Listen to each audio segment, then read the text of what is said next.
Assalamualaikum warahmatullahi wabarakatuh. Perkenalkan, nama saya Liza Rizka Amalia Putri dengan NIM 2314201078. Nah, di sini saya akan menjelaskan tentang tumor Wilms. Tumor Wilms ini merupakan tumor yang menyerang organ ginjal anak, dikenal juga dengan nephroblastoma. Nah, tumor ini biasanya menyerang pada anak usia 3-4 tahun. Tumor ini merupakan tumor campuran ganas yang tumbuh dengan cepat, terbentuk dari unsur embrional, biasanya mengenai anak-anak sebelum usia 5 tahun atau lebih, tapi jarang terjadi ketika anak usianya lebih dari 5 tahun. Etiologinya itu tumor Wilms tidak diketahui, tapi diduga melibatkan faktor genetik. Nah, penyebabnya itu ada beberapa kelainan bawaan seperti WAGR syndrome, itu Wilms tumor, arinidia, yaitu suatu kelainan pada mata yang ditandai dengan hipoplasia iris. Ketiga ada genitorinary malformation, yaitu gangguan pada sistem urinital, termasuk serangkaian gangguan mulai dari asimptomatik hingga memanifestasikan serangkaian tanda dan gejala. Yang terakhir retardasi MEN. Kemudian ada dari Darrell-Drush syndrome dan Back-Wiedemann syndrome. Nah, patofisiologinya itu Wilms tumor terjadi pada Prensia renal. Tumor ini bertumbuh dengan cepat dengan lokasi dapat unilateral, bilateral.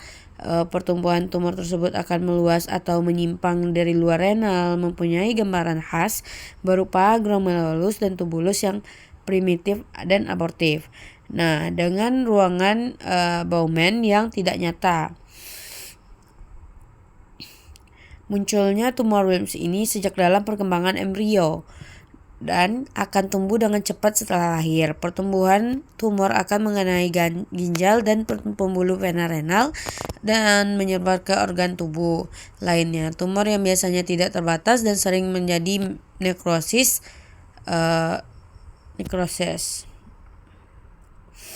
Manifestasi klinisnya itu keluhan utamanya biasanya nyeri pada perut. Kemudian ada gejala lain seperti hipertensi, anemia, penurunan berat badan, infeksi saluran kencing, malaise, anoreksia, dan tumor Wilms jarang dijumpai dengan kelainan lainnya seperti arinidia, hemihipertrofi, anomali saluran kemih atau genitalia, dan retardasi mental. Nah, komplikasinya itu ada gangguan fungsi ginjal, terutama bila tumor berada pada kedua ginjal.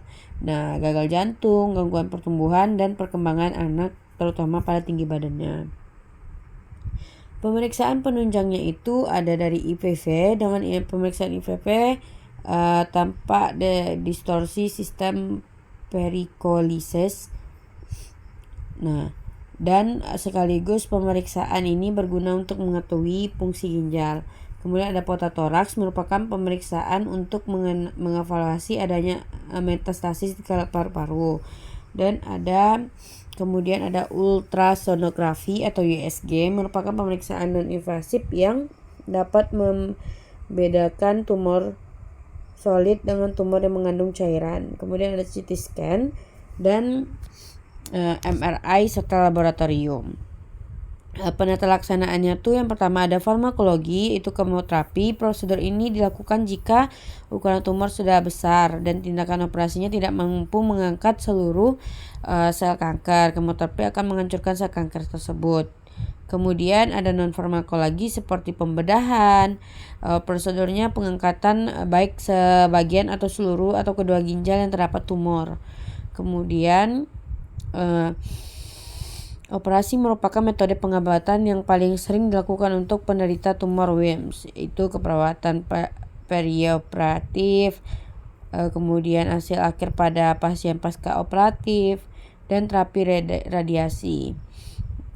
Asuhan keperawatan tumor Wilms itu ada pengkajian keperawatan spesifik seperti data umum identitas pasien, kemudian riwayat kesehatan saat ini, keluhan utamanya, riwayat keluhan utama, riwayat kesehatan masa lalu, riwayat kesehatan masa keluarga, dan pengkajian pola fungsi dari data yang tersedia. Kemudian ada pemeriksaan fisik dan pemeriksaan penunjang. Analisis datanya, DS-nya tidak ada. Kemudian DO-nya itu terdapat terdetek massa ginjal kiri saat screening keluarga, pasien menjalani nekrektomi kiri, rencana kemoterapi.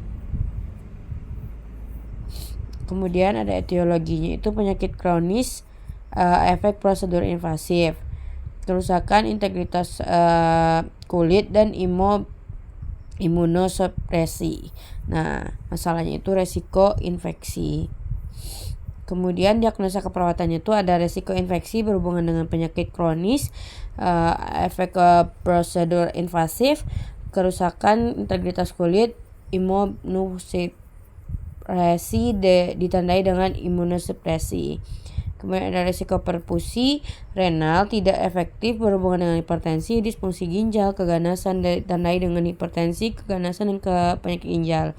Kemudian ada anxietas berhubungan dengan ancaman terhadap konsep diri, kekhawatiran mengalami kegagalan, ditandai dengan merasa bingung dan merasa khawatir dengan akibat dari kondisi yang dihadapi. Rencana keperawatannya itu pada resiko infeksi, setelah dilakukan tindakan asuhan keperawatan 3x24 jam, maka tingkat infeksi menurun dengan kriteria hasil kebersihan tangan dan badan meningkat, demam menurun, kemerahan menurun, nyeri menurun, drainase nurulen penurun. Kemudian pada isikinya pencegahan infeksinya itu tindakan observasinya monitor tanda dan gejala infeksi lokal dan sistemik, terapeutiknya cuci tangan sebelum dan sesudah kontak dengan pasien dengan lingkungan pasien, pertahankan teknik aseptik pada pasien berisiko tinggi. Edukasinya, ajarkan cara mencuci tangan dengan benar, ajarkan cara memeriksa kondisi luka atau luka operasi.